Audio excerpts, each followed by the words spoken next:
스포츠에 미쳐 사는 뉴욕 남자들의 본격 토크 방송 페어포인트 4월 26일 페어포인트 사커 67화입니다. 반갑습니다. 오늘도 만성희 형님과 함께 하도록 하겠습니다. 안녕하세요. 네, 안녕하세요. 네, 반갑습니다. 또 한 주 만에 인사드립니다. 그러게요.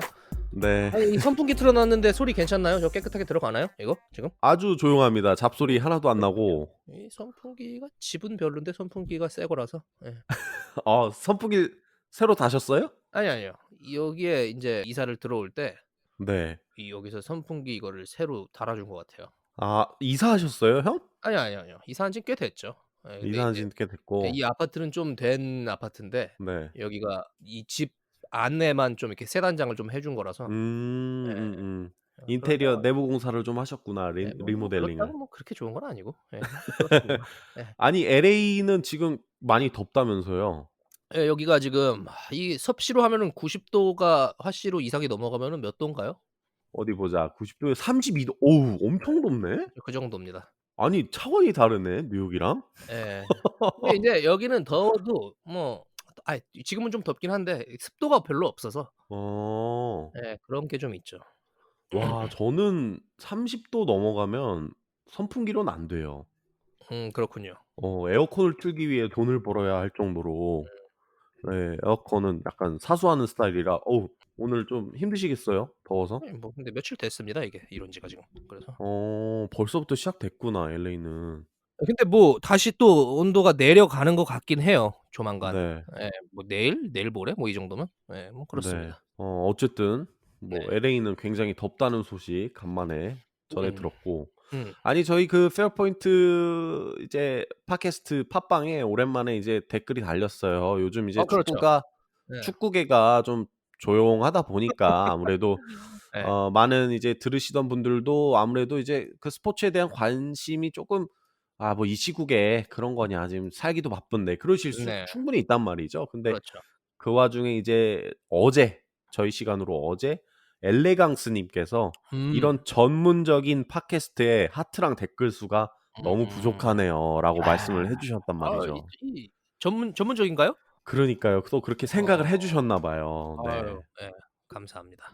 너무 감사한데 네. 그러니까요. 너무 부족하단 말이죠. 저희가 예. 정말 어떻게든 이 시국에도 방송을 좀 아주 알차고 좀 재밌게 만들어 보려고 노력 중이지 않습니까? 네. 플랫폼도 이제 옮겨가고 좀 확장시키려고 네네. 뭐 노력을 많이 하고 있는데 네. 아무쪼록 많이 사랑해 주시면 네. 저희가 또 힘을 뭐 내서 준비는 아주 뭐 계속하고 있습니다. 예. 그러니까요. 더 다양한 콘텐츠를 예. 열심히 만들도록 하겠습니다. 아무튼 격려해 주신 엘레강스 님께 다시 한번 감사드린다고 말씀을 좀 드리고 네네. 싶습니다. 아유, 감사합니다. 예 예. 그리고 이제 오늘 본격적으로 얘기를 하기 전에 네. 원래 저희가 한창 이제 축구계 코로나가 오기 전에는 음. 방송 말미에 항상 금주의 한국인 선수 이적 소식 뭐 이렇게 해 가지고 항상 음. 뭐 이렇게 썰들을 드리지 않았습니까, 여러분들께? 그렇죠. 네네. 예. 근데 아무래도 이제 코로나 이후로 그게 모든 게 다 멈추고 나서 그런 네. 소식들이 딱 다 끊겼었단 말이죠. 그렇죠. 근데 오랜만에 좀 비스무리한 어떤 여러분들이 흥미를 가지실 만한 소식 아닌 소식이 좀 있다고 해서 네. 굉장히 그렇죠. 조심스럽긴 한데 좀 음. 여쭤보고 싶거든요. 네. 아니 네네. 뭐 왜냐면 이렇게 많이 밝히지를 않을 거기 때문에 사실 조심스러울 건 별로 없어요. 근데 네네. 이제 제가 '이거를 기사로 쓸까?' 생각을 하다가 기사로 쓰기에는 왜냐하면 이게 글로 쓰게 되면은 구체적으로 설명을 다 해야 되니까 기사로 네네. 나간다고 하면. 그래서 제가 '기사로는 아직까지는 좀 아닌 것 같다.'라고 생각을 해서 안 썼고 아. 방송에서는 그냥 가볍게 뭐 한 힌트 정도만 제공을 할 수 있지 않을까 싶어서 음. 얘기를 하면 그러니까 이런 상황입니다. 이 유럽에 에이전트가 있어요. 네. 유럽에 에이전트 한 분이 계신데 이 친구가 유럽 그러니까 제가 지금 미리 말씀드리는 거는 선수의 이름 정체와 이 네. 구단의 이름을 밝힐 수는 없습니다. 아직 이 단계가 아. 이제 막 뭔가가 시작될 듯 말 듯하는 분위기이기 때문에 이걸 지금 네. 그거를 밝히는 거는 민폐예요, 양쪽에 다. 그래서 그거는 오케이. 얘기를 뭐 양쪽이 아니라 뭐 에이전트들까지 다 민폐이기 때문에 이건 그냥 네. 한 썰 정도로 "어떤 상황이 진행되고 있다."라고만 말씀을 드리면 네. 이 에이전트가 지금 유럽 뭐 5대 리그도 아니고 4대 리그로 해 두겠습니다. 유럽 4대 리그가 있는 그 4 개국 중 한 나라에 살고 있는 그 나라 사람이에요, 이 에이전트가. 네. 네. 네. 그러니까 뭐 이제 프랑스 제외한 빅리그들을 얘기하는 거죠. 뭐 그렇죠. 네. 잉글랜드, 독일, 스페인, 이탈리아 뭐 요 정도라고 생각을 하시면 되고 뭐 굉장한 네. 빅리그들 아니겠습니까? 아 근데 메가리그들이죠? 네 네. 이 네 리그에 있는 구단 한 구단이 네. 있어요. 근데 그 구단이 정말 우리가 생각하는 정말 슈퍼 메가 클럽입니다. 그냥 메가 클럽도 아니고. 그냥 super팬이 아닌 사람한테 이 팀을 얘기해도 그냥 알아요. '아 거기 엄청난 명문 구단이라고 어. 생각을 할 수 있을 정도의 명문 구단이다.'라고는 제가 말씀을 드릴 수 있을 것 같고 아니 엄청난 힌트 아닙니까? 그 정도면? 여기에 한국 선수가 만약에 가서 뛰게 된다 뭐 이게 성사가 되지 않을 가능성이 지금까지는 굉장히 크죠 사실. 근데 아 네네. 만약 성사가 된다면 이거는 음. 정말 센세이션한 상황이 될 수 있지만 지금은 대화가 뭐 이렇게 진척이 된 것도 아니고 그냥 음. 서로 이렇게 관심이 어느 정도인지를 좀 확인하는 단계다라고만 말씀을 드릴 아. 수 있을 것 같고 어쨌든 이 그 네. 전문가들 그 관계자들의 머릿속에 그냥 어떤 그 일을 시작하려고 하는 어떤 플랜 속에 있다 뭐 요 정도라고 보면 되겠네요. 네. 그게 왜 그러냐 하면 지금 어 이 구단이 이 빅클럽이 이 슈퍼 메가 클럽 이 구단이 말이죠. 네. 원하고 있는 선수가 당연히 있죠. 네. 이번 여름 이적 시장이 만약에 열린다면 뭐 코로나 때문에 이게 어떻게 될지는 모르겠지만 네. 근데 그 선수들의 이름값이나 뭐 네임밸류는 정말 엄청나죠 당연히. 음. 한 이 팀이 지금 후보군에 언론에 알려진 것만으로 해도 후보군에 가지고 있는 선수가 한 두 선수, 세 선수 정도예요. 근데 그 네. 세 선수 다 정말 엄청난 슈퍼스타급 선수들이고 네. 슈퍼스타까지는 아닌가? 그중 그 선수 한 명은 무조건 슈퍼스타고 아주 메가스타고 아 나머지 두 네. 명은 아마 조만간 슈퍼스타가 될 거예요. 지금도 이미 거기까지 지금 음.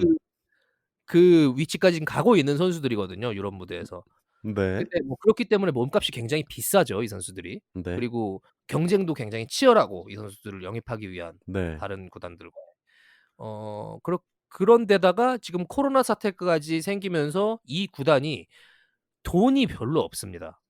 왜냐하면 아 이 재정난을 재정적 겪고 피해가 있군요. 굉장히 많기 때문에. 그래서 지금 이 팀에서 한 가지 대안으로 생각을 하고 있는 게 좀 이적료가 조금은 더 낮고 네. 그리고 뭐 연봉이나 이런 부분에서 우리가 좀 부담 없이 한번 영입을 해볼 수 있는 선수 플랜 B 마이너스 플랜 C 정도의 이런 어. 대안을 좀 마련을 해 보자라는 아. 계획을 가지고 있다고 해요. 이건 제가 에이전트한테 전해 들은 얘기예요. 저는 뭐 대단한 네네. 기자가 아니기 때문에 그 구단과의 직접적인 컨택은 없습니다. 어 네. 없는데 지금 이 에이전트가 그래서 하는 말이 "그래서 내가 이 한국 선수에 대해서 너무 잘 알고 있기 때문에 네. 오래전부터 지켜봐 온 선수이기 때문에 네. 추천을 해 봐. 이 선수 어떻겠느냐?"라고 아. 추천을 했을 때 이 구단도 이 선수의 프로필이나 뭐 이런 활약상을 어느 정도는 확인을 했겠죠. 음음. 뭐 관심이 무조건적으로 있다 이것까지는 아닌 것 같아요. 제가 얘기를 들어보니까 이 친구는 저한테 뭐 그런 식으로 얘기를 하는데 저의 눈치로는 그 정도까지는 아닙니다. 아 그 근데 에이전트 분께서 말씀하시길. 네네네. 네. 근데 이제 대안으로는 우리가 원하는 1 순위, 2 순위, 3 순위가 만약에 안 된다면은 그 대안으로 데리고 갈 만한 후보에는 넣을 수 있는 선수가 아닌가라고는 생각하는 것 같아요. 네네. 그래서 이해했습니다. 네. 이 에이전트한테 그 선수 쪽이랑 컨택을 해서 아니면 그 선수의 소속팀이겠죠, 지금은 소속팀. 네. 이적료, 뭐 연봉 그리고 이 선수가 원하고 있는 계약 조건 같은 거를 좀 파악을 해 달라. 어. 여기까지는 얘기가 지금 됐다고 해요. 그래서 이 에이전트가 저한테 이걸 물어본 이유가 이 선수의 에이전트 역할을 하고 있는 사람이 몇 명이 있는데 네. 내가 생각하는 이 사람이 이 선수의 직접적인 에이전트가 맞느냐라는 걸 물어보기 위해서 저한테 이걸 문의를 한 거거든요. 원래 친분이 음. 있는 사람이에요, 저랑은. 예 네네네네. 예전에도 제가 뭐 이렇게 소개시켜 준 사람들이 좀 있기 때문에 네. 그래서 거기까지 지금 진척이 된 상황인데 뭐 그 이후에는 어떻게 될지는 제가 뭐 알려 달라고 얘기는 해 놨습니다, 어떻게 되는지. 근데 어. 뭐 지켜봐야겠죠. 그리고 이 선수의 에이전트는 뭐 국내에도 이제 대리인 역할을 해 주는 분이 계시고 한국 분이. 네. 그리고 인제 해외 진출이나 이런 이 해외 쪽에서의 일을 봐주는 전담 에이전트도 있습니다. 그리고 그 에이전트가 굉장히 유럽 내에서 뭐 슈퍼스타급 선수들을 데리고 있는 그런 에이전트는 아닌데 네. 그래도 명망이 꽤 있는 그런 사람이에요. 아 그러면은 그 한국인 선수의 지금 활동 무대가 유럽이라고 생각을 해도 되는 걸까요? 그거는 그럴 수도 있는데 아닐 수도 있고 그렇습니다. 아닐 수도 뭐 있고. 아닐걸요? 근데 뭐 그럴 수도 있고 뭐 모르겠습니다. 예. 근데 뭐 이게 아 예. 굉장히 지금 네. 우리가 뭐 생각을 했을 때 뭐 손흥민 선수는 아닙니다. 예. 아 그거는 손흥민 말씀을 선수는 드릴 아니다. 수 있을 것 같고 손흥민 선수는 음. 아니고요. 음. 저희가 언급을 한 적이 있나 이 선수를? 혹시 기억이 잘 안 나네요. 뭐 어쨌든 있죠. 있나요? 많죠. 그래요? 난 네. 기억이 없는데. 아 그래요? 예. 아니 이 선수에 대해서 그래도 저희가 방송을 하면서 많이 나왔죠, 그럴 이름이. 때 얘기를 했었던 것 같아요. 뭐 대표팀 경기 리뷰하고 이랬을 때 얘기를 한 적은 분명히 있었을 거예요. 네네네. 선수의 이적설에 대해서 얘기한 적이 있는지 없는지는 잘 기억이 안 납니다. 뭐 아 그렇고. 이적설에 대해서는 네 그래요. 맞아요. 뭐 그냥 없는 것 예. 같기도 하고 있는 것 같기도 예. 하고. 뭐 약간 그런 네. 것 같고. 네. 근데 뭐 이 선수가 뭐 그냥 무명 선수가 아니라 누구나 다 아실 만한 그런 선수이긴 하지만 그렇다고 해서 대표팀에서 막 또 절대적 주전도 아니에요. 근데 또 지금은 상황이. 어 예예. 그래서 이게 근데 이 뭐 선수가 한 가지 말씀드릴 수 있는 건 이 선수가 이 구단으로 갈 수 있을지는 뭐 당연히 모르겠지만 네. 아마 움직임이 있을 겁니다. 올해 안에. 움직임은 있을 거긴 하다. 예. 뭐 어디로 갈 거라고는 지금은 예상을 못 하는데 근데 음. 그중에 관심을 보이는 구단이 지금 하나가 더 추가가 됐는데 음. 그 팀의 프로필이나 그 팀의 어떤 밸류가 정말 '이 구단은 정말 엄청난 구단이다.' 음. 예 약간 그 아니 정도로만 생각을 하면 될 것 같아요. 그 슈퍼 메가 울트라 초특급 음.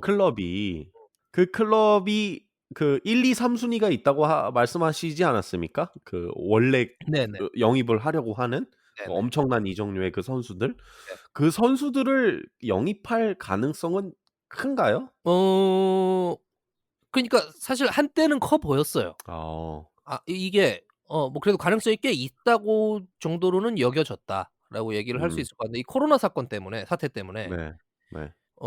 가뜩이나 쉽지 않았었던 게 더 어려워지긴 했다. 음.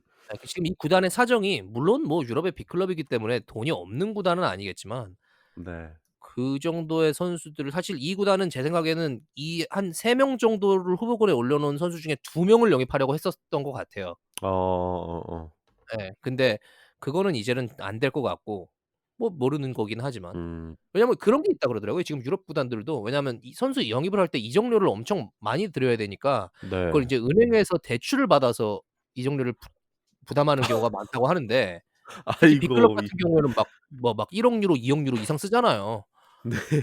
근데 인제 이게 코로나 사태 때문에 은행에서 인제 대출을 잘 안 줄 거라 그러더라고요, 축구 구단에는. 그래서 만약에 그게 그럴 수 있죠. 네. 어려우면 이 팀이 그 선수 이 세 선수, 두 선수 중에 한 명도 영입하기가 쉽지는 않을 거예요. 이미 이 그렇다면 구단이 재정적으로 좀 어려움을 뭐 어려움까지는 아니더라도 뭐 이적 자금이 충분하지가 않아서 음. 요 근래에 본인들의 이 구단의 프로필에 썩 어울리지 않을 만한 선수 한 명을 영입하기도 했어요 또. 아. 예. 그런 식으로 지금 전력 어 보강을 히 조금씩 하려고 하는 약간 좀 그런 상태입니다. 힌트 많이 주시네요 그래도. 예. 네. 여기까지 아니 하겠습니다. 아니 그 페어포인트 들으시는 예. 그 소수의 분들이 아주 네. 굉장히 축구 이쪽에 빠삭하신 분들이라 음. 이 정도 얘기를 하면은 네. 눈치가 빠르시더라고요. 뭐 재밌게 한번 예측을 한번 해 보시는 것도 저는 뭐 예. 여기까지만 얘기하겠습니다. 예. 근데 뭐 그래서 이게 예. 더 진행이 저 되거나 그러면 네. 이제 조금씩 더 얘기를 할 수는 있겠죠. 근데 네. 지금은 서로의 관심을 확인하는 단계이기 때문에 그리고 이 네. 코로나 때문에 워낙 지금 조심스러워요. 왜냐하면 언제 이적 그러니까요. 시장이 열릴지도 모르고. 맞아요. 예. 그래서 지금은 약간 그냥 협상이 시작된 건 절대 아닙니다. 근데 어 네네. 네. 이 선수 쪽과 구단의 대화가 시작되는 단계다. 요 정도만. 음. 요 정도라고 생각하시면 될 것 같아요. 어. 충분히 말씀을 드린 것 같고 충분히 어그로도 끌리지 않았을까. 근데 어그로를 끌라고 말씀을 드린 게 아니에요. 이 진짜 있는 소식을 전해 드린 겁니다. 예. 그럼요. 그럼요. 이 그거는 당연한 베이스고 이제 제가 이제 표현한 건 약간 장난식으로 표현한 거고 충분히 여러분들한테 오랜만에 쪼끔 이렇게 좀 자극적인 그 소식을 드린 게 아닌가. 네. 그것도 또 저희의 역할 아니겠습니까? 그렇죠. 네. 다음 네네. 주에도 하나를 더 말씀을 드려 보도록 하겠습니다. 네네네. 이제 또 다음 주 그거를 쪼끔 소식도. 더 이거는 제가 좀 구체적으로 말씀을 드릴 수 있는 내용이긴 한데 어 네. 하나에 다 풀면 재미가 없으니까 그러니까요. 댓글 많이 달아 주세요. 뭐 네. 그런 식으로 좀 관심을 보여주시면 뭐 그런 거죠. 네. 그러니까 네. 기사로 나올 법한 어떤 그런 소식들을 미리 여러분들한테 이렇게 페어 네. 포인트에서 풀어 드리니까요. 다음 주에도 뭐 또 우리 만성이 형님이 뭐 하나 갖고 계시다고 하니까 기대를 좀 해 보도록 하겠습니다. 네. 저희가 이제 본격적으로 이제 메인 방송으로 들어갈 텐데 네네. 지난 해리 케인 특집과 모하메드 살라 특집에 이어서 준비한 세 번째 특집을 오늘 여러분들과 얘기를 나눠 볼 예정입니다. 네. 이거 쉽지 선수 않았어요. 특집인데 네. 이거 쉽지 쉽지 않았어요. 않으셨나요? 네. 이 선수가 인제 저는 뭐 기록이나 경기 내용 이런 걸 보면서 거기서 패턴을 찾아 가지고 내용을 만드는 약간 좀 그런 건데 네. 이 선수는 좀 이 허점을 찾기가 쉽지가 않았는데 어. 제가 그래도 좀 찾아봤습니다. 그래도 대본 보니까 아주 낱낱이 파헤쳐져 있던데요, 이 선수가. 뭐 제가 그 어. 덕후 기질을 좀 발휘를 했죠, 누워서 어젯밤에. 우리나라의 이 팀의 그 팬분들도 굉장히 많기 때문에 아마 많은 분들이 관심 가지시지 않을까 그렇게 예상을 해 봅니다. 네. 그 오늘의 주인공은요. 바로 맨시티의 살아있는 레전드이자 간판 골잡이인 세르히오 쿤 아구에로입니다. 네, 쿤. 아구에로. 네. 쿤을 좀 넣어 봤어요. 쿤이 재밌는 별명이죠, 되게. 얘는 그러니까요. 그 이름을 본명처럼 쓰더라고 거의. 그러니까요. 예. 이게 쿤 아구에로라고 아무도 세르히오 아구에로 이렇게 안 불러. 다 쿤이라고 그죠. 부르더라고. 예예. 네. 쿤 아구에로. 쿤 예. 뭐 이렇게 부르던데. 예. 그래서 오늘 아구에로에 대해서 좀 자세히 얘기를 해볼 텐데요. 네. 먼저 88 년생인 아구에로가 이제 2003년 7월 음. 아르헨티나 인디펜디엔테에서 단 15 세의 나이에 프로 데뷔를 하는 그렇죠. 아주 어릴 때부터 남다른 모습을 보여줬어요. 네. 난 15살 때 뭐 했지? 저는 뭐 PC방 가 가지고 뭐 디아블로 하지 않았었나. 저는 그때 인터넷이 느려서 게임도 못 했어요. 예. 갑자기 또 여기서 또 확 또 음. 갭이 느껴지네요. 그때 인터넷이 느렸고 모뎀 썼을 걸 나 그때 아마. 그렇습니다. 네. 아무튼 어린 시절부터 메시가 뭐 마라도나를 닮았다고 했다면 음. 아구에로는 호마리오를 닮았다는 평가가 그렇죠. 있었죠. 네네. 어쨌든 단 17 살이었던 음. 2005, 2006 시즌에 아르헨티나 리그에서 18 골을 몰아치고 그 어린 나이에 이적료 2,170만 유로에 스페인의 명문 클럽인 아틀레티코 마드리드로 이적을 합니다. 네. 그래서 이 친구가 아구에로가 네. 아틀레티코에서 5 시즌 동안 컵 대회 포함해서 101 골을 넣었어요. 101 골을 넣었는데 와.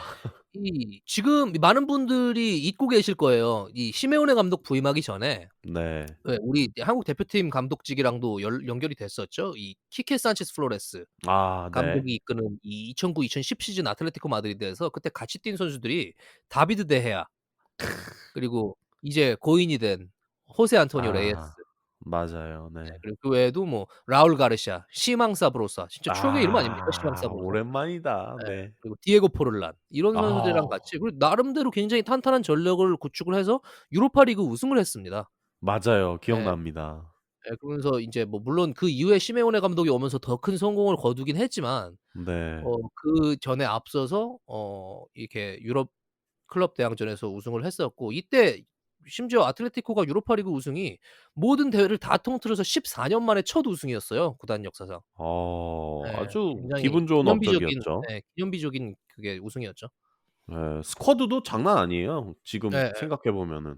어쨌든 결국 2011년 여름에 그렇게 대성공을 이제 아틀레티코 마드리드에서 좋은 시간을 보내고 나서 음. 2011년 여름에 이적료 4천만 유로에 맨체스터 시티로 이적을 합니다. 네. 이적 이후 9 시즌 동안 8 시즌에서 20골 이상을 기록했고요. 그중에 또 5 시즌은 30골 이상을 기록을 했어요. 정말 그야말로 정말 가성비 중에 가성비가 아닌가. 그렇죠. 골 냄새 하나는 기가 막히게 맡고 자 골 결정력이 아니라 그 뭐 득점력 하나는 엄청난 선수다. 예 기 아니 기량 저하도 이적료가 없고. 4천만 유로가 물론 뭐 적은 액수는 아니지만 네. 이거는 근데 뭐 지금 예를 들어서 아구에로 정도의 선수가 네. 그 당시 2011년 당시의 아구에로더라도 그 정도 실력을 가지고 있는 선수는 4천만 유로보다 훨씬 더 줘야 영입할 수 있거든요. 그럼요. 예. 네네. 그렇기 때문에 굉장히 영입 잘했죠, 맨시티가 진짜. 엄청 그리고 뽑아냈잖아요 지금. 9 시즌 동안 그렇죠. 예. 8 시즌에서 이 20 골에 5 시즌은 30 골을 기록했어요. 이거는 충분히 이제 '단물 쪽쪽 다 네. 빨았다.'라고 해도 과언이 아닌데, 어쨌든 더 기록을 살펴보면 맨시티에서 이제 프리미어리그 우승만 4 번, 그리고 음. 리그컵 우승 5 번, FA컵에서 1 번을 우승을 했고요. 네. 그다음에 이외에 뭐 프리미어리그 득점왕도 1 번을 했고, 네. 프리미어리그 이달의 선수상은 7 번을 수상하는 기염을 예. 토해냈어요. 사실 아구에로가 득점왕을 한 번보다 왠지 더 했을 것 같긴 하잖아요. 맞아요. 그건 예. 좀 의아하긴 해요. 근데 보면은 늘 득점 순위권 뭐 한 3 위권, 4 위, 5 위권 안에는 늘 들어가긴 했죠. 단골 선수죠. 예. 지난 10 년간 탑3에 항상 있었다 해도 뭐 과언이 아닌 게 아니라 팩트죠. 네. 네네. 그리고 올 시즌도 사실 16 골을 넣으면서 뭐 시즌이 아직 끝나지 않은 상황에서 이름값을 하고 있어요. 그렇죠. 충분히 20 골 갈 수 있는 그 기량을 보여주고 있기도 하고. 네. 자, 그래서 오늘 심층적으로 얘기해 볼 내용이 이제 펩 과르디올라를 만난 후에 음. 아구에로의 스타일 변화에 대해서 좀 얘기를 해볼 거고, 네. 그다음에 이제 최근의 아구에로는 여전한 것인가, 뭐 음. 기량 저하는 없는 것인가에 대해서까지 음. 좀 자세하게 얘기를 해볼 예정입니다. 네. 먼저 펩 과르디올라를 만난 후 아구에로의 스타일 변화에 대해서 먼저 얘기를 해 보자면, 네. 2016년 여름으로 거슬러 올라갑니다. 이제 네네. 아구에로가 맨시티 감독으로 부임한 펩 과르디올라를 그때 만났죠. 벌써 그렇게 됐어? 네. 벌써 한 4 년, 5년 지난 거예요. 예. 네. 다들 아시겠지만 사실 펩이 선수 개개인한테 요구하는 게 많기로 소문난 감독 아니겠습니까?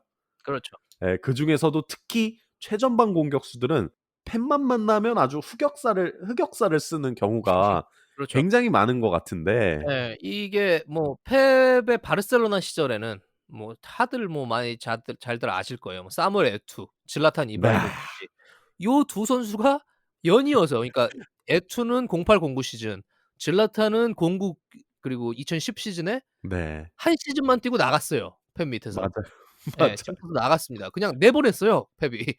네. 그거 심지어는 둘이 못한 것도 아니에요, 그리고 바르셀로나에서. 그러니까요. 근데도 나갔고, 뭐 그리고 바이에른 뮌헨으로 그 이후에 과르디올라 감독이 가서 첫 시즌에 만주키치가 그때 거의 분데스리가 득점왕 할 뻔했거든요. 뭐 그쵸. 한두 골 차이로 못했을 거예요, 제 기억으로는. 네. 근데 만주키치도 한 시즌 써먹고 나갔습니다.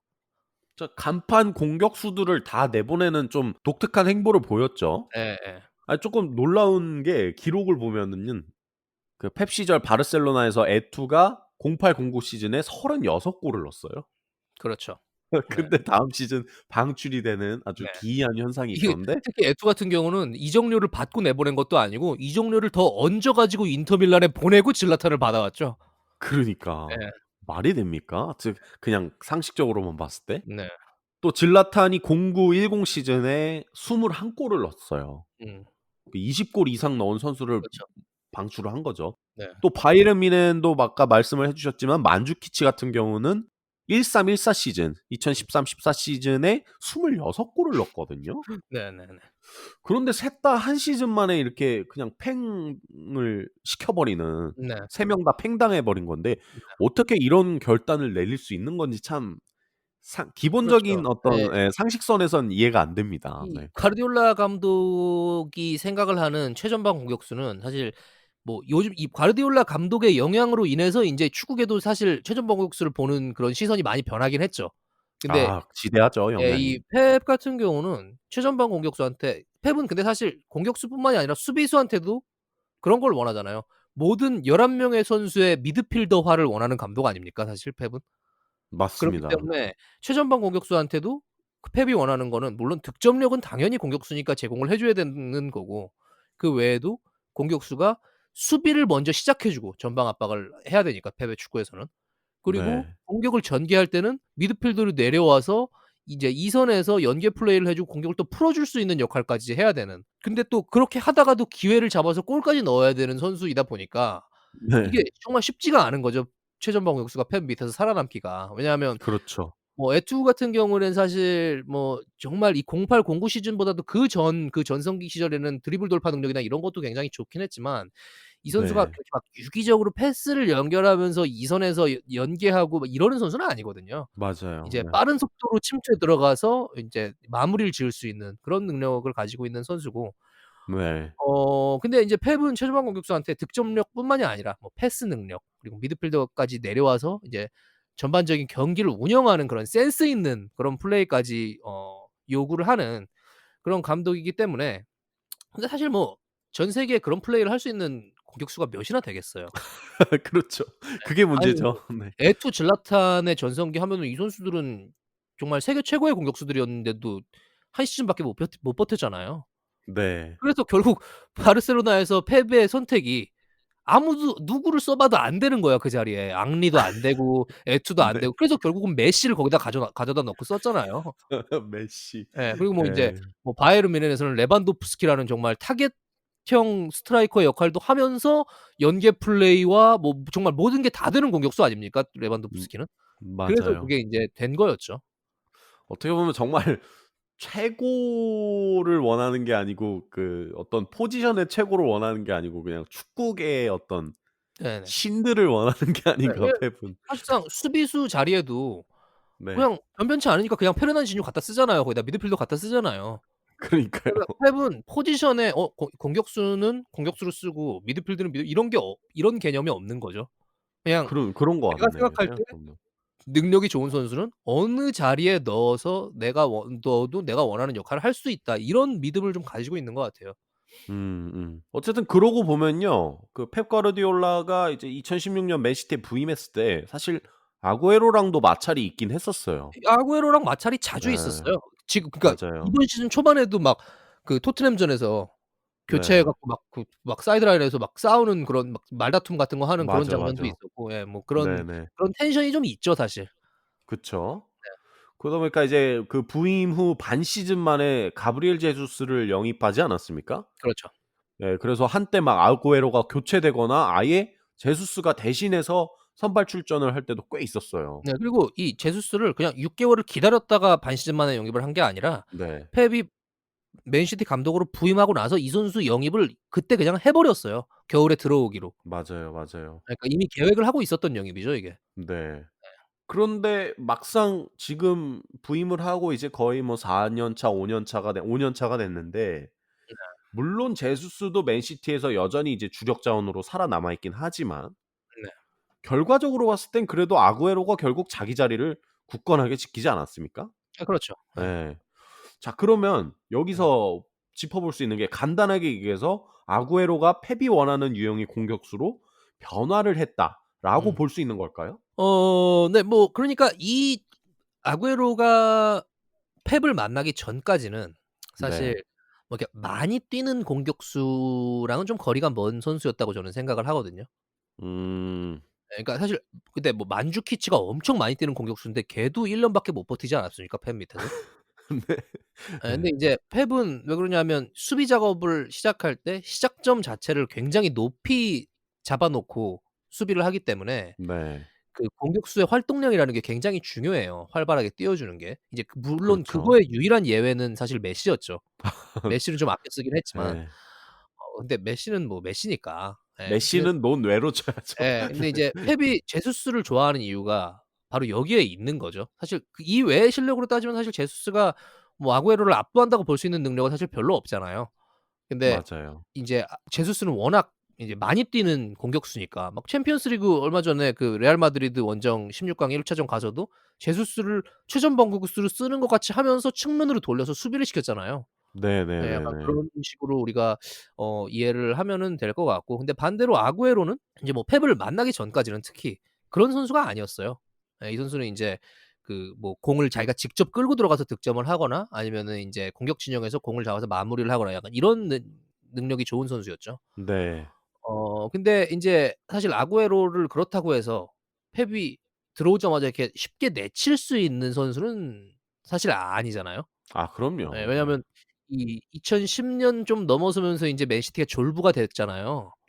그렇죠. 졸부가 됐는데 그러면서 인제 시작 계속된 전성 시대를 상징하는 선수가 이 아구에로 아니겠습니까 사실? 아 맞습니다, 솔직히 지금 맞습니다. 맨시티에서 아구에로만큼 이 팀을 상징하는 선수가 왜냐면 인제 콤파니도 나갔고 없죠, 그리고 사실상. 이제 다비드 실바도 인제 나갈 준비를 하고 있고 그렇잖아요. 네 예. 네네. 그렇기 때문에 정말 상징하는 선수라고 볼 수도 있는 건데 이 펩이 그 종전에 바르셀로나나 이제 뭐 바이에른 뮌헨에서 뭐 에투나 질라탄은 뭐 물론 스타 선수들이지만 바르셀로나를 네. 상징하는 선수는 아니잖아요 사실. 물론 스타 음. 플레이어였지만 거기는 메시, 사비, 이니에스타가 중심을 만들고 있는 그치. 팀이고 그리고 그쵸. 뭐 만주키치는 정말 좋은 선수고 성실하고 팀의 정말 알짜배기 역할을 해줄 수 있는 선수지만 뭐 애초에 바이에른 뮌헨 팬들의 그런 절대적인 시 실 신임을 받는 그런 이 구단의 레전드급 선수는 아니잖아요. 뭐 예를 들어서 뭐 토마스 음. 뮬러나 이런 선수는 아니지 않습니까?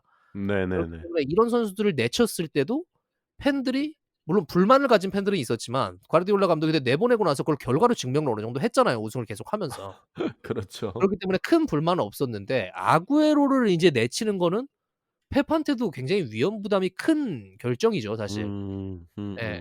그래서 결국에 인제 펩은 아구에로를 내치기보다는 물론 제수스를 영입을 하긴 했지만 네. 자기가 추구하는 전술이나 상황에 따라서 적재적소에 이제 제수스를 대신 쓰거나 같이 쓰되 뭐 인제 그 아주 단적인 예 중에 하나가 인제 지난달에 챔피언스 리그 16강 레알 마드리드 원정이라고 볼 수 있을 것 같은데 그때 아구에로가 벤치에 음. 앉아 있었잖아요.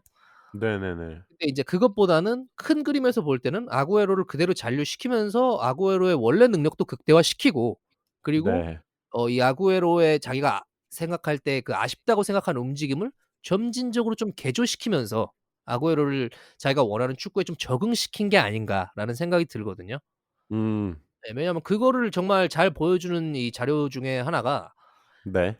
아구에로의 이제 90 분당 평균 프리미어 리그에서 활동량을 보면 네.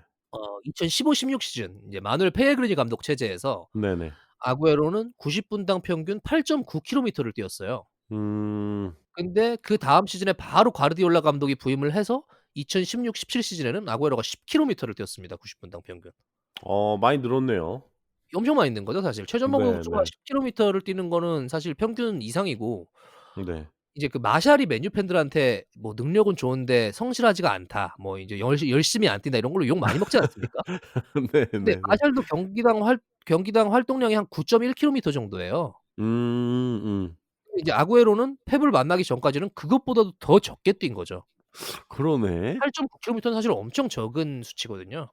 네. 예 뭐 근데 인제 과르디올라 감독의 부임 전후로 이 아구에로가 프리미어 리그에서 시즌별 이제 90 분당 평균 시속 25 미터 이상으로 달린 횟수를 또 인제 측정하는 기록이 있는데 네. 2015-16 시즌에 인제 펠그리니 감독 체제에서는 그게 90 분당 평균 44 회였어요. 네. 근데 16-17 시즌 과르디올라 감독 부임해서는 60.8 회로 늘어났습니다 그게. 어 마 빡세게 훨씬 더 많이 뛴 거네요, 그렇죠. 그러니까. 그러니까 말 그대로 펩이 부임한 후에는 쪼금 더가 아니죠. 훨씬 더 빡세게 뛰는 그런 선수가 된 거죠. 어. 예. 스프린트가 훨씬 많아진 예 거니까. 그러니까 네. 아구에로가 작년 10 월에 펩을 처음 만났을 때에 대해서 인터뷰를 한 게 있어요. 네. 어떻게 얘기를 했냐면 "내 축구가 5년 전이랑 비교를 했을 때 지금은 정말 완전히 달라졌다." 음. 왜냐하면 펩이 나한테 새롭게 인제 새로운 역할을 요구를 했고 나는 인제 팀에 살아남으려면 거기에 적응을 해야만 됐기 때문에 네. 처음에 펩을 만났을 때는 진짜 뭐 이 설명을 좀 이해하기 그 축구를 이해하기도 너무 어려웠고 그리고 음. 인제 펩이 너무 지나치게 인제 나한테 부담을 주는 게 아닌가 이렇게 복잡한 역할을 주면서 그런 네. 생각도 했지만 말을 들으니까 인제 경기 나가서 골을 넣고 이기니까 그리고 결국 이거를 이해를 하게 됐다 나도. 음. 그리고 이제 펩이랑 같이 하는 시간은 뭐 훈련을 하든 경기를 하든 정말 1 초도 안심을 할 수 없게 만드는 감독이다. 아. 정말 단 하루도 쉬는 거를 용납하지 않는 감독이기 때문에 네. 그게 나한테도 이 자극이 많이 됐다. 뭐 이런 네. 식으로 얘기를 했었습니다. 확실히 아구에로 뭐 입에서 나온 얘기니까. 네. 그러니까 이 그쵸. 말이죠 이게 사실. 아 진짜 좀 가끔은 꼴 보기 싫기도 한데 너무 나를 괴롭혀서. 근데 예. 확실히 말을 들으니까 축구가 잘 되긴 하더라. 약간 요 정도로 이해를 하면 되지 않을까 싶어요. 처음엔 짜증 나는데 결과가 나오니까 할 말이 예. 없었다. 이런 것 같기도 하고. 예 그렇죠. 아니 근데 생각을 해 보면 사실 아구에로가 활동량을 제외하면 음. 온더볼 능력은 이미 아구에로가 펩을 만나기 전부터 어느 정도 완성도가 높은 선수였다고 생각을 하거든요. 네네네. 뭐 아구에로가 키는 작아도 체격도 굉장히 다부지고 네. 또 무게 중심이 굉장히 낮아서 공을 이렇게 쉽게 뺏기는 선수는 아니잖아요, 발재간도 그렇죠. 좋고. 네. 네. 어떻게 보면 그런 모습들이 펩이 선호하는 그 압박 속에서 공을 소유할 줄 아는 선수에 어울리는 거 아니었을까요? 그렇죠. 뭐 근데 이게 일정 네. 부분 그 말이 당연히 맞기도 한데 네. 어찌 됐든 근데 아구에로가 인제 볼키핑 능력을 말씀을 하셨는데 그것조차도 펩을 만난 후에 심지어 훨씬 더 좋아졌습니다.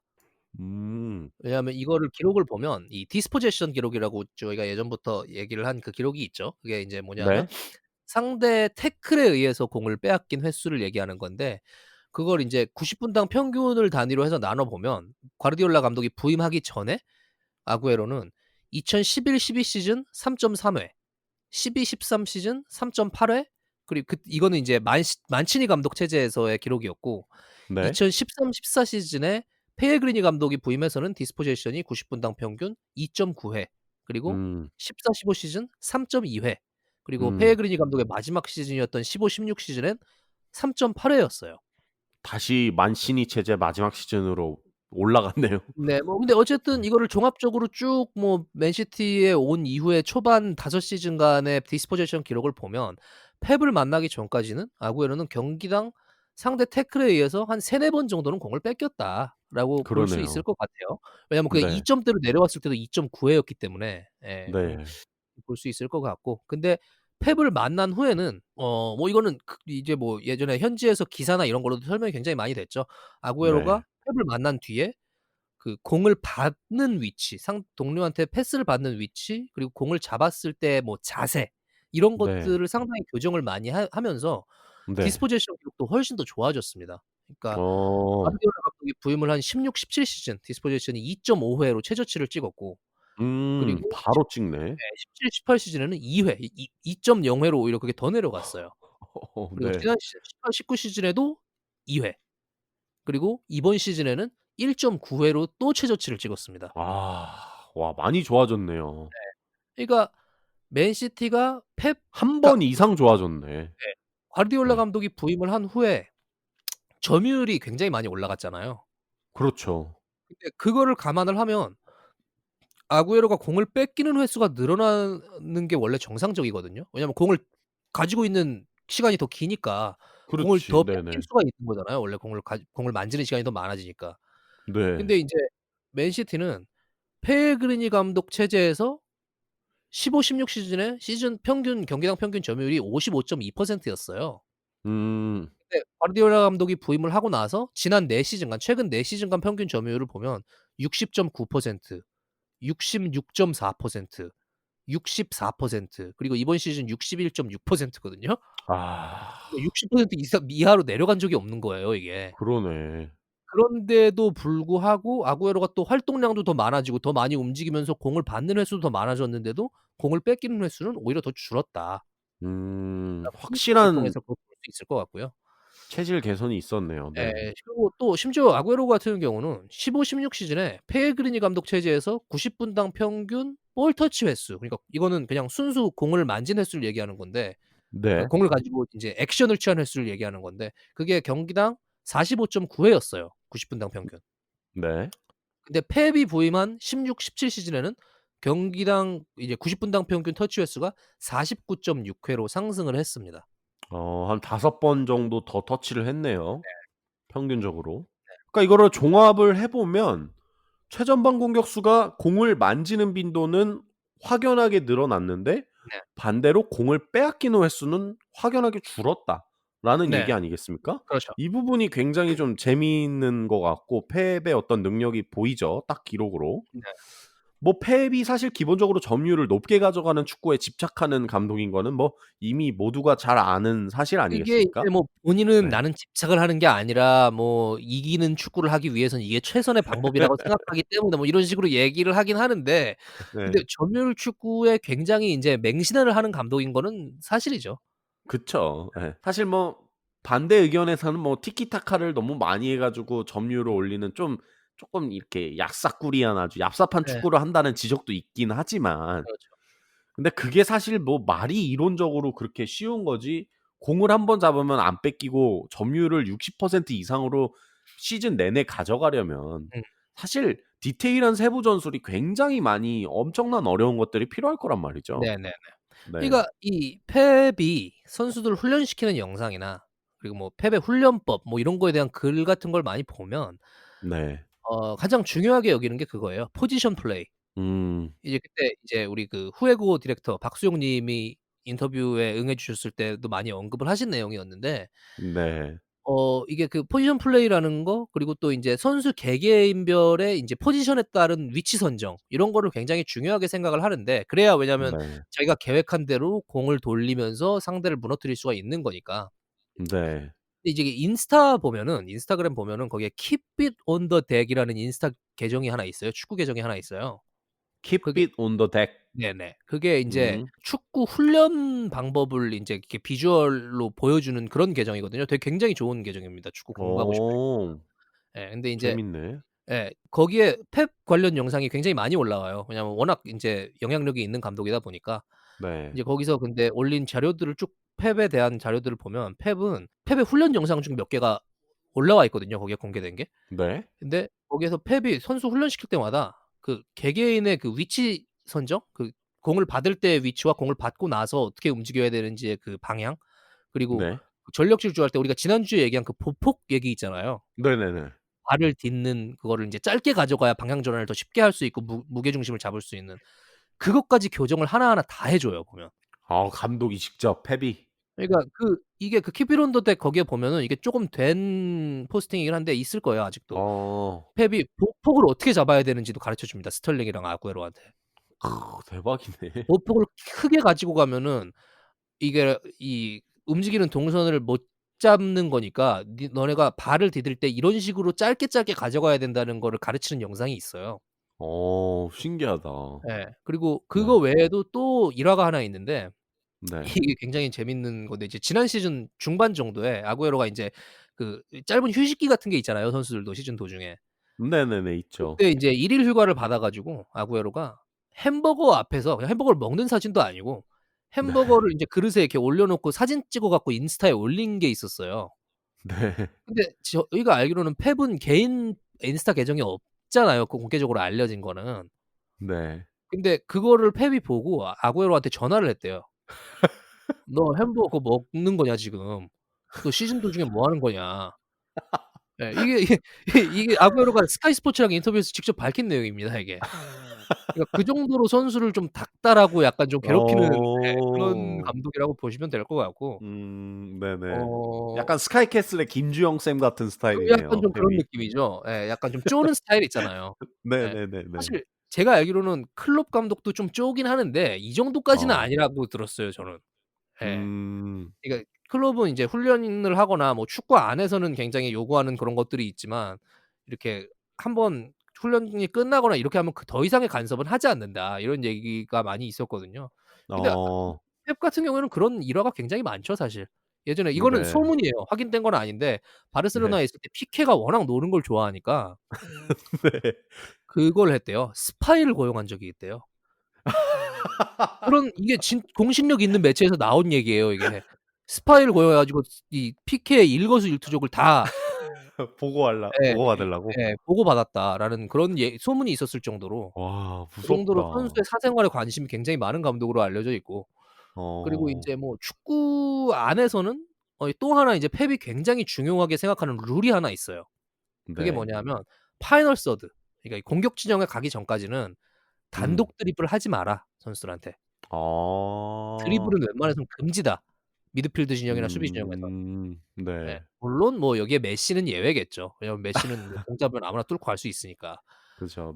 그 메갓은 외의 항상 예외죠. 선수들한테는 인제 내가 만든 계획에 의해서 포지션 플레이 그리고 패스 연결로 공격 진영까지 올라가고 공격 진영에 갔을 때는 너네들 음. 마음대로 해도 좋지만 그 밑에서는 내가 정해 놓은 룰대로 경기를 해야 된다. 이런 룰을 가지고 있고 아. 뭐 심지어는 인제 펩 감독이 이끄는 팀에서는 드리블을 하더라도 성공률이 높게 나올 만한 상황과 어떤 위치에서 네. 드리블 돌파를 시도해야 된다는 게 인제 펩의 절대적인 지시사항이라고 합니다. 이게 어. 앙리가 이거 제대로 안 지켰다가 챔피언스리그 경기에서 전반전에 골 넣었는데도 하프타임에 그냥 교체돼 버린 적이 있어요. 와. 예. 진짜요? 그 경기에 대승을 했을 거예요. 이게 스포르팅 리스본이랑 경기였나 아무튼 그랬을 거예요. 근데도 절대 어. 인제 그런 걸 용납하지 않는 그런 좀 강경한 그런 감독이고 이게 진짜 잘 알려지지 않은 사실인데 약간 어 꼰대 스타일이네요. 약간 좀 그런 면이 없지 않아 있어요, 이 양반도. 약간 좀 아닌 것 같이 그러네. 행동을 하잖아요, 보면. 약간 좀 예예. 브릭뉴랑은 좀 굉장히 다른 느낌이 있긴 한데 네. 근데 인제 자기가 정해 놓은 룰에 있어서는 양보가 야. 웬만해서는 없는 약간 그런 감독으로 알려져 있고 네. 펩은 이게 잘 알려지지 않은 것 중에 하나인데 진짜 드리블러를 별로 안 좋아해요, 과르디올라 감독은. 음. 이게 사실 굉장히 신기한 얘기잖아요. 왜냐하면 개인 능력이 좋은 선수들이 굉장히 많은데 펩이 데리고 있는 그러니까요. 그리고 이제 선수들의 개인 능력을 향상시켜 주는 감독이잖아요, 또 그리고 펩이. 네네네네. 근데도 이제 드리블에 대해서는 거부감이 굉장히 많대요. 어.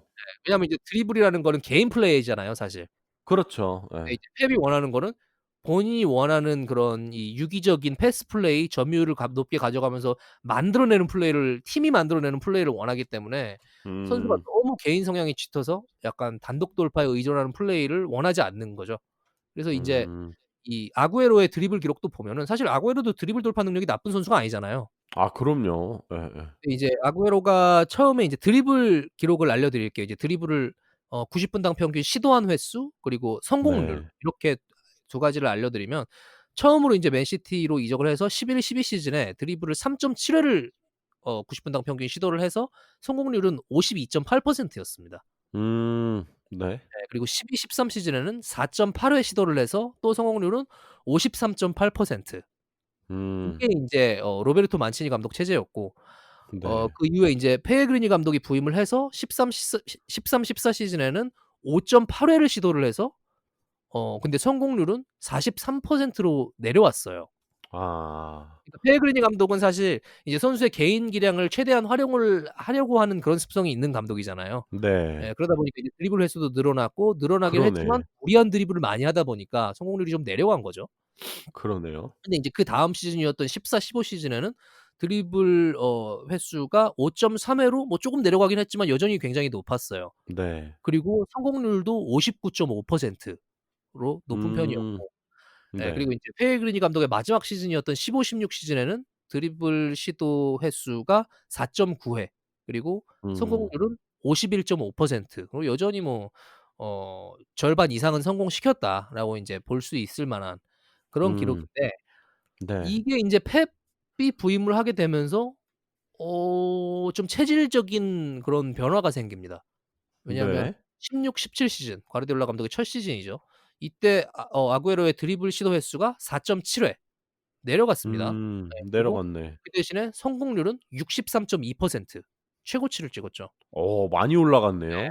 그리고 17-18 시즌에는 드리블 시도 횟수가 3.8 회로 더 내려갔어요.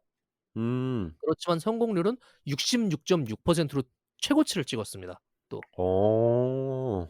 그리고 지난 시즌에는 드리블 시도 횟수가 아예 2.6 회로 많이 내려갔어요. 그렇지만 성공률은 61.6%로 여전히 높죠. 그러네. 네 그리고 올 시즌에는 2.6 회로 여전히 낮습니다. 네. 최저치를 또 찍었고 성공률은 60%. 그러니까 이게 어. 드리블 시도 횟수는 펩이 부임하기 전보다는 비교해서 거의 반토막이 지금 난 상황이잖아요. 그러니까요. 아니 그 뭐야 여기 13-14 시즌에 페레그리니 부임한 시즌에 5.8 회 생각하면은 뭐 그렇죠. 3분의 1 토막 났다 그래도 뭐 예예.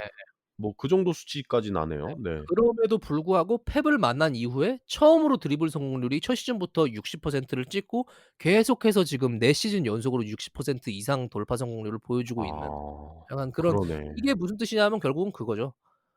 공을 잡는 위치와 자세와 어떤 그런 보폭과 공을 잡았을 때 움직여야 되는 방향 이런 거에 대해서 펩이 굉장히 음. 자세하게 세부 전술을 만들어 준다 그랬잖아요. 네. 그거에 대한 그거를 좀 따라가다 보니까 쪼금 더 효과적인 위치에서 드리블을 시도를 하는 데 집중하다 보니까 드리블 횟수는 내려갔을 수는 있겠지만 성공률이 인제 좀 비약적으로 올라간 거겠죠. 저비용 고효율 뭐 그렇죠. 이렇게 봐도 될 것 예. 같아요. 아니 그런데 뭐 약간씩 그 하락세가 보이긴 보이거든요.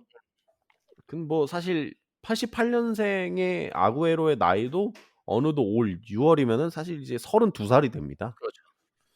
게다가 맨시티와의 계약은 이제 딱 1년 남았어요.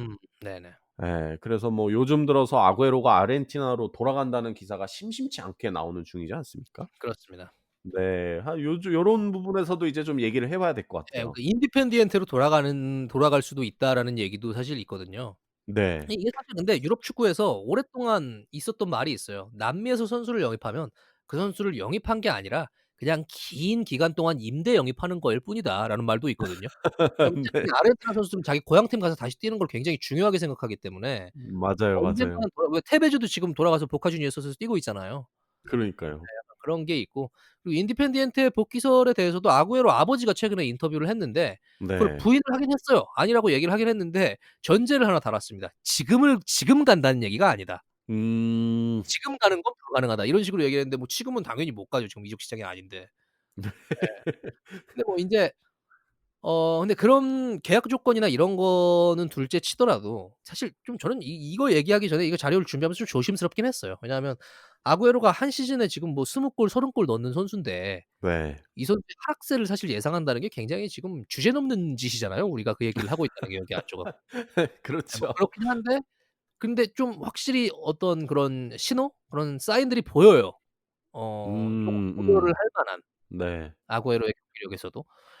물론 여전히 득점력은 폭발적이지만 그래서 제가 볼 때 이 아구에로의 기록을 봐도 그렇고 그리고 이번 시즌 경기를 봤을 때도 이제 슬슬 아구에로도 체력적으로 특히 예 그런 부분도 있고 또 음. 플레이의 디테일이나 이런 부분이 예전만 못 예전만큼은 못하다는 게 이제 슬슬 기록을 통해서도 좀 드러나고 있는 게 사실이 아닌가라는 음음음. 생각이 사실 들거든요. 네. 왜냐면 이게 뭐 나이 얘기가 나와서 하는 말인데 네. 아까 제가 시작할 때 얘기했던 그 펩이 부임한 후에 좀 비약적으로 늘어난 아구에로의 활동량에 대해서 말씀을 드리지 않았습니까? 아 네네. 근데 인제 펩이 부임한 첫 시즌에 90 분당 평균 아구에로의 활동량이 그때는 정말 무려 10 킬로미터를 넘겼는데 네. 이번 시즌에는 그게 펩이 부임하기 전보다도 더 낮아졌어요. 어. 그러니까 프리미어리그에서 아구에로의 시즌별 활동량이 15-16 시즌 pellegrini 감독 체제에서 8.9 킬로미터였다고 제가 아까 말씀드렸잖아요. 네. 그러니까 16-17 시즌에 가르디올라 감독이 들어오고 나서 그게 10 킬로미터까지 올라갔는데 네. 올 시즌 19-20 시즌 인제 시즌 중단되기 전까지 90 분당 평균 활동량이 8.3 킬로미터밖에 안 됩니다. 8.3. 음. 8.3은 낮네. 8.3 킬로미터는 패배 기준이 아니라 이건 평균적인 기준을 보더라도 최전방 공격수의 활동량이 8.3 킬로미터인 건 굉장히 적은 활동량이거든요. 왜냐면 네. 아까 말씀드린 게 뭐 마샬 같은 경우도 9.1%가 나오는데도 욕을 많이 먹잖아요 사실. 네네네네. 물론 마샬은 근데 아구에로만한 그런 득점력을 보여주진 못하고 있는 선수니까 그게 더 부각이 되는 거긴 한데 네. 사실 근데 이 정도의 활동량으로는 펩이 원하는 그런 강력한 전방 압박을 하는 공격수의 역할을 할 수는 없단 말이죠. 네. 때문에 그것뿐만이 아니라 또 그리고 심지어 공격을 할 때도 팀이 네. 펩이 원하는 최전방 공격수는 위아래로 꾸준하게 인제 움직여 주면서 미드필더 역할까지 겸할 수 있는 그리고 공격수가 밑으로 내려오면서 상대 센터백의 위치까지 끌어낼 수 있는 그런 움직임을 가져가는 게 펩의 인제 최전방 공격수 활용법인데 맞죠. 네. 8.3 킬로미터의 활동량으로는 그걸 하기가 사실 쉽지가 않죠. 뭐 실제로 아구에로의 활동량이 많이 줄긴 했네요.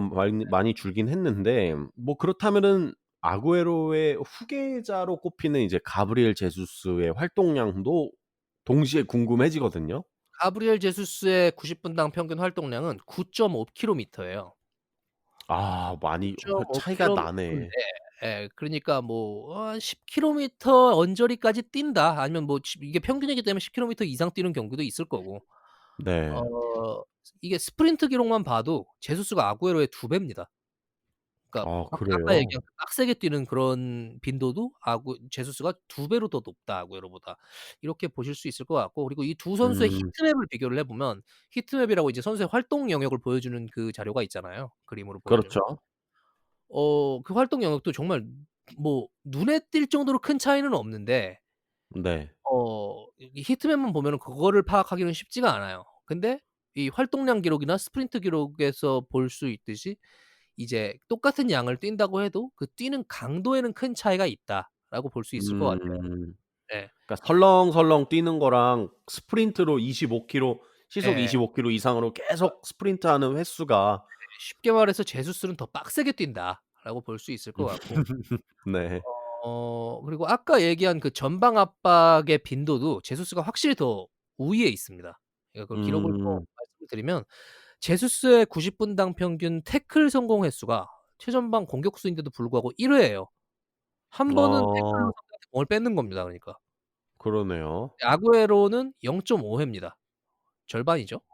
두 배네 딱 예. 그리고 제수스가. 인제 뭐 파이널 서드에서 공격 진영에서 상대한테 공을 빼앗는 횟수 태클뿐만이 아니라 모든 기록을 다 포함해서 네. 제수스는 1.3 회예요 그게. 음 그리고 아구에로는 0.7 회. 이것도 뭐 거의 약 2배 정도의 차이라고 볼 수 있을 것 같고 그러네요. 예 뭐 공격 진영을 포함한 정말 이 모든 구역에서 그리고 볼을 탈취하는 횟수를 그 집계하는 그 기록이 있잖아요. 우리가 쉽게 볼 리커버리라고 얘기를 하죠 공식 기록으로는. 네.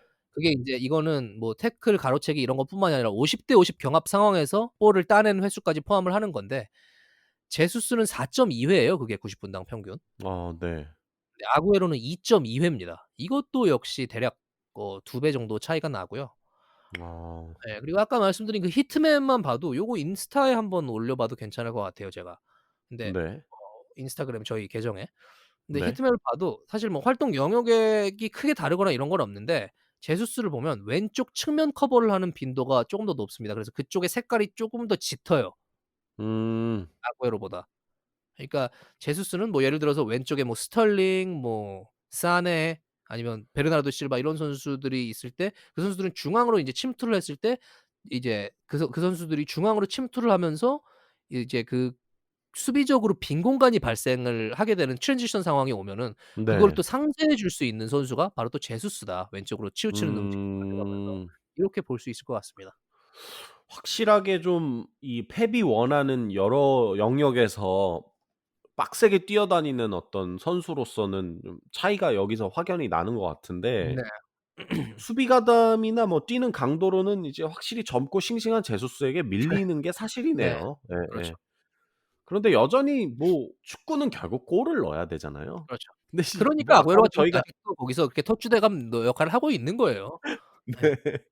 뭐 여전히 시즌당 막 20 골씩 박아 버리는 선수가 음. 하락세라고 하는 것도 좀 거시기하긴 한데 네. 뭐 공격 지표를 봐도 아구에로가 하락세의 조짐을 보이고 있는지 그 음. 부분도 궁금하거든요. 네. 뭐 물론 득점력 자체는 여전히 정말 압도적인 선수죠. 특히 맨시티 안에서는. 예. 근데 네. 이제 아구에로의 슈팅 정확도를 한번 보면은 그러니까 네. 공격적인 기록을 봐도 득점력을 제외한 다른 부분에서는 쪼금씩 하락세의 기미는 보이기 시작하고 있습니다 사실. 오. 왜냐하면 슈팅 정확도 방금 말씀드렸는데 이게 펠그리니 감독 체제에서 15-16 시즌에 과르디올라 감독 부임 딱 한 시즌 전이죠. 네. 그때 슈팅 정확도가 43.6% 였어요. 음. 근데 이게 이제 과르디올라 감독이 부임을 하고 나서 38.1%로 내려갔거든요 오히려.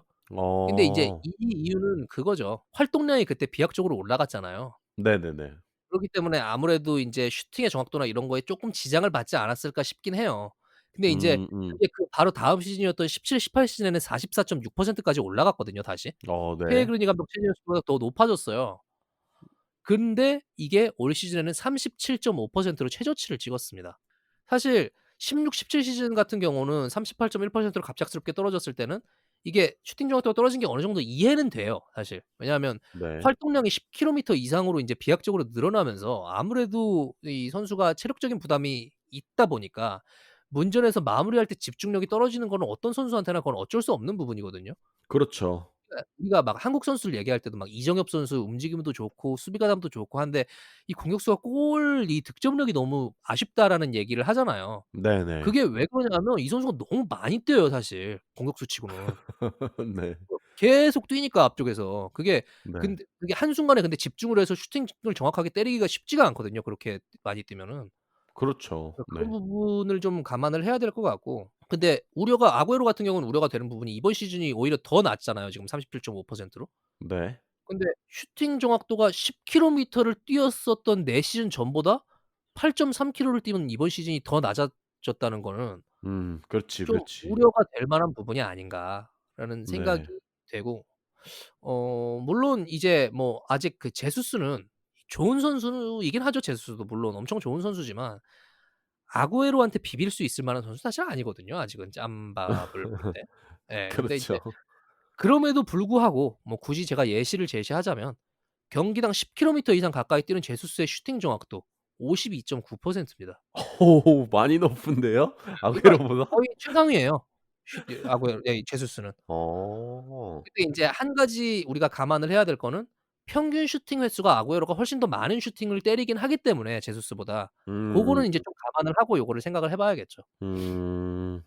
샘플 사이즈가 훨씬 많으니까 아구에로가. 그렇긴 예. 하네요. 그래도 근데 그렇지만 뭐 한 36, 37% 이 정도와 52.9%의 차이는 적지 않다고 봅니다 저는. 그렇죠. 뭐 제수스가 뭐 아구에로만큼 슈팅을 때렸다고 해 가지고 52.9% 였던 게 뭐 37% 이하로 떨어질 것 같지는 또 않아서 네네.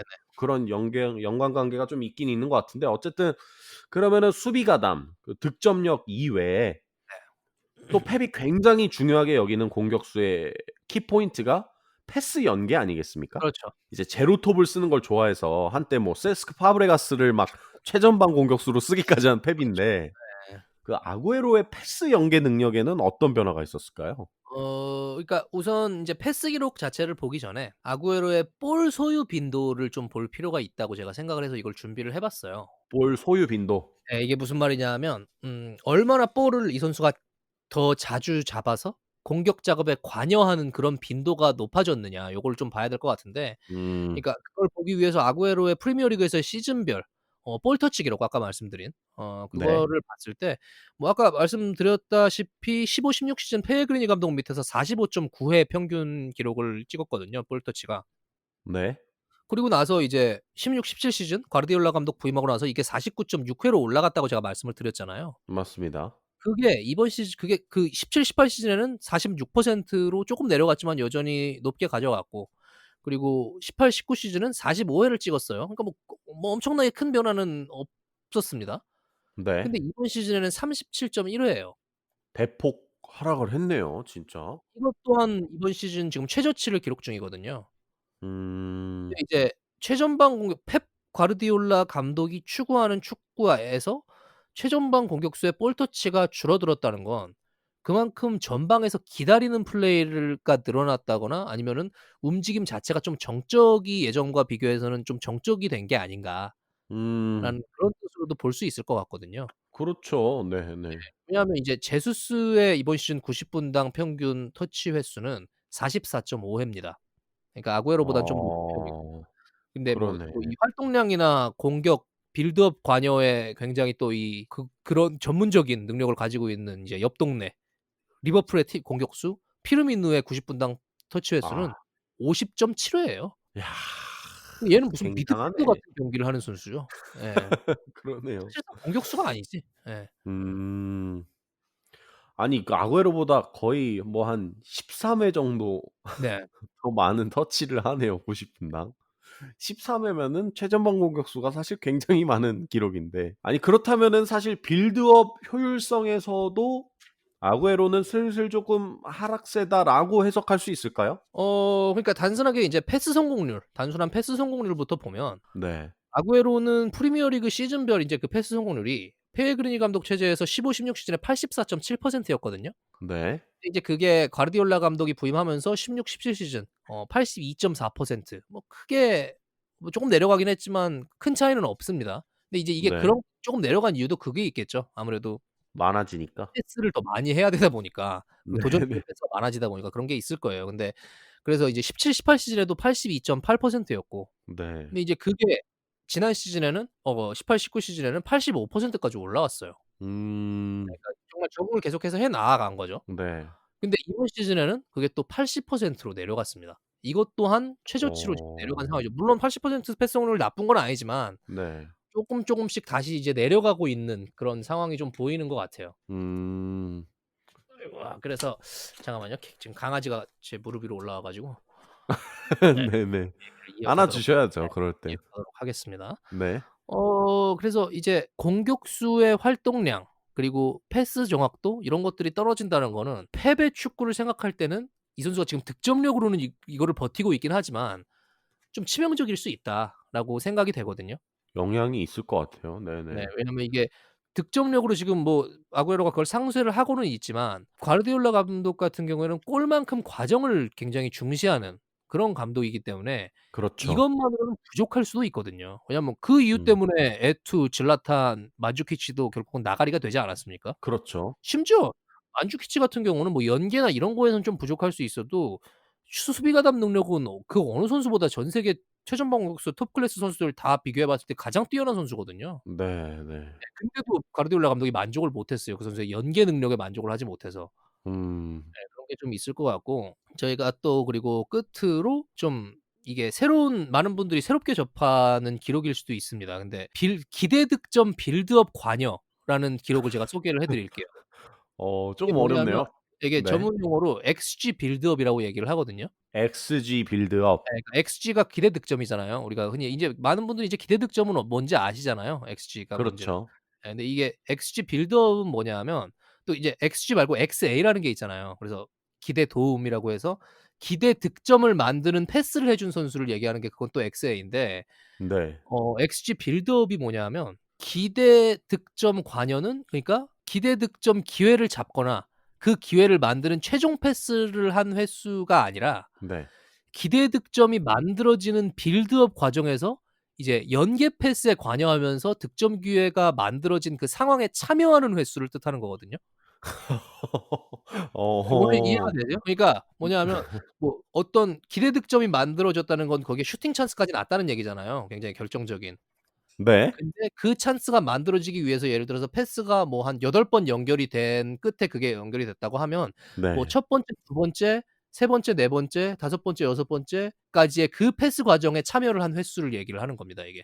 그러니까 최종 음. 패스나 마지막 슈팅을 기록한 선수가 아니라 그 앞선 과정에 참여를 한 그 빈도를 알려주는 기록이거든요. 네네네네. 근데 아구에로의 인제 시즌별 프리미어 리그에서 XG 빌드업 90 분당 평균 기록이 과르디올라 감독이 처음 부임한 16-17 시즌에 0.19 회였어요.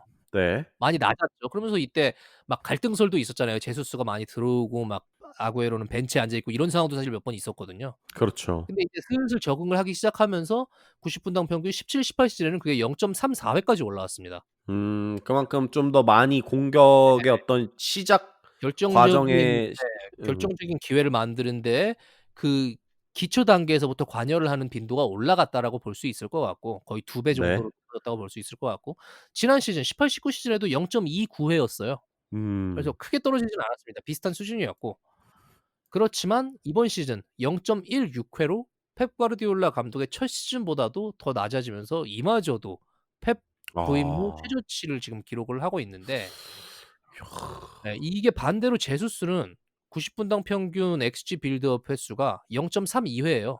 그러니까 이건 아구에로의 이것 또한 2 최 배죠, 아구에로의. 그러네. 예. 그렇고 또 옆 동네 공격수 또 이제 피르미누의 기록을 말씀드리면 이 선수도 0.3 회를 기록 중입니다. 그렇게 따졌을 때는 제수스가 좀 굉장히 잘하고 있는 거네요. 그렇죠. XG 빌드업에 관여하는 횟수는 예. 확실히 큰 그러니까 거네요. 아직까지는 득점력의 꾸준함이나 뭐 이런 그런 폭발적인 득점력에 있어서 조금 밀리긴 하지만 아구에로한테는 아직까지는 인제 견줄 만한 선수는 아니지만 그 외에 네. 인제 과정에 관여하는 그런 능력이나 수비 가담 능력 이런 걸로 따졌을 때는 정말 이미 제수스는 뭐 거의 전 세계에서 최상급 수준까지 올라갔다라고 볼 수 있을 것 같아요. 음. 지금 좀 전체적으로 기록들과 형님의 어떤 설명을 들으면서 느낀 게 뭐 네. 이제 제수스와 뭐 아구에로가 완전 겹치는 포지션은 아니라 네.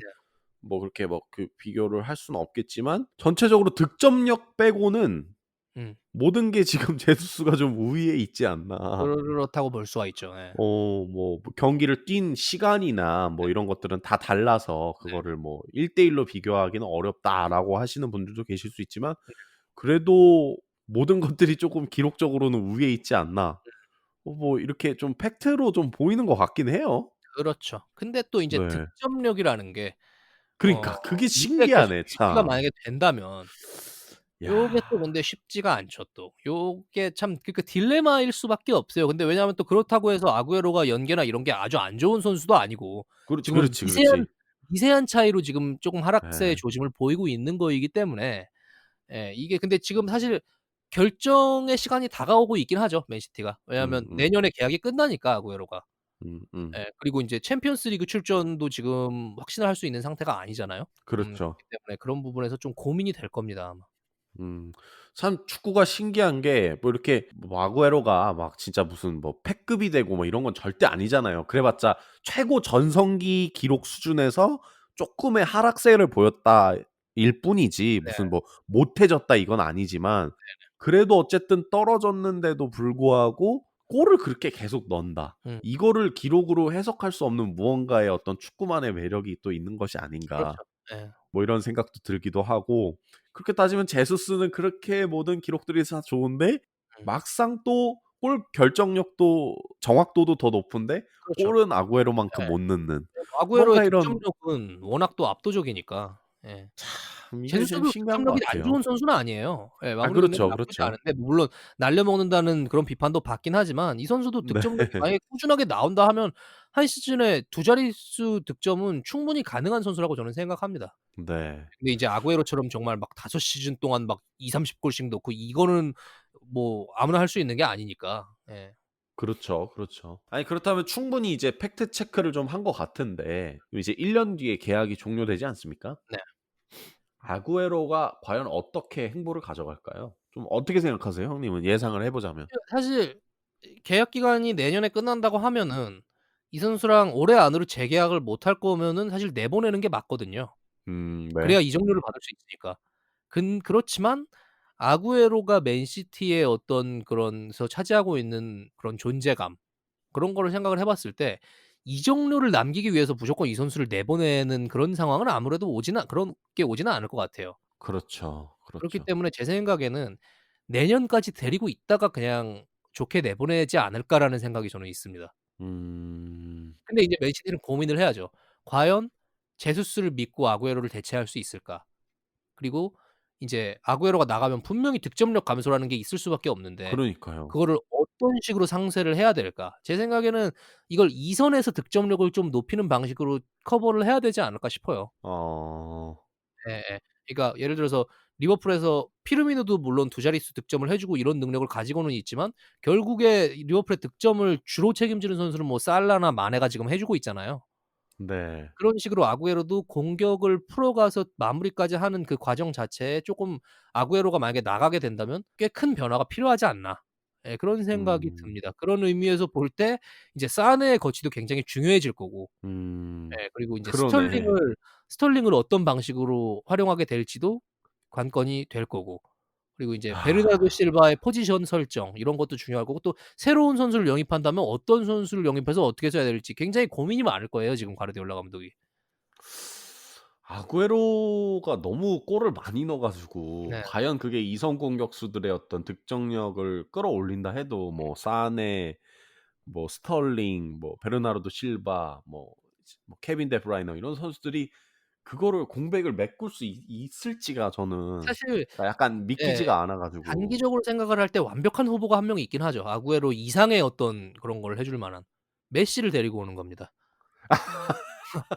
아니 메시 지금 네. 바르셀로나 구단 그 수뇌부랑 사이가 안 좋잖아요. 그렇긴 그거를 하죠. 인제 네. 가르디올라가 슬슬 꼬시는 거지. "야 우리 한번 잉글랜드에서 해 보자. 챔피언스 리그 좀 아. 여기서 하자." 극대노하실 것 같은데 바르셀로나 난리 팬분들이. 나죠. 정말 바르셀로나에서 폭동이 일어나지 않을까 싶어요. 제가 볼 때는 메시는 근데 그냥 소문이 없지 바르셀로나에서 않았잖아요. 막 만약에 바르셀로나를 떠난다면 맨시티로 갈 수도 있다 막 이런 얘기들이 있었잖아요 지금까지 몇 번. 그래서 그 있긴 있었죠. 완벽하지 않을까 아구에로를 대체를 하면 메시로. 그런 음. 생각이 좀 듭니다. 저는 아구에로가 물론 남미 선수여 가지고 언젠가는 이제 인디펜디엔테로 돌아가겠지만 득점을 시즌당 후보로서 10 골씩만 박아 줘도 약간 거의 레전드 은퇴 직전까지 막 음. 좀 데리고 있어야 되는 게 아닌가. 뭐 그럴 수도 있죠. 예. 진짜 32 살이면 많긴 많은데 뭐 또 그렇게 어 엄청 숨 많은 수준은 또 아니니까. 그리고 막 20골 넣어 버리는데 내보내는 게 좀 이상하지 않을까. 좀 그렇죠. 이미지도 예. 있고. 근데 그래서 아마 한 번 더 이제 재계약을 해도 되지 않을까 생각을 예 하거든요. 이 과르디올라 감독 같은 경우에는 앞으로도 아구에로가 이렇게 쪼금씩 하락세를 쪼금씩 계속 이어가면서 보인다면은 네. 벤치에 앉히게 되는 상황이 늘어날 거예요. 그렇겠죠, 근데 그렇게 그렇겠죠. 되면 아구에로가 과연 그걸 견딜 수 있을지. 이 선수도 자존심이 굉장히 아 센 선수거든요. 네. 그래서 그거의 갈등도 생각을 하지 않을 수는 없겠죠. 아니면 뭐 그냥 맨시티 돈 좀 써서 이 손흥민을 영입을 해서 이 손흥민이요? 네 스털링이랑 조합을 이렇게 만들어서 가뜩이나 지금 손흥민 선수의 약점으로 꼽히는 게 그 라인 사이에서 보여주는 그런 세밀한 플레이 아니겠습니까? 그거 네네네네. 고쳐주는 전문이 과르디올라잖아요. 아. 그냥 서로서로 윈윈하는 거죠. 손흥민이 맨시티로. 네. 득점력을 야. 이제 책임지면 되지 않겠습니까? 물론 뭐 손흥민의 득점력이 아구에로만큼은 아니겠지만 네. 소설을 한번 써 봤습니다. 네.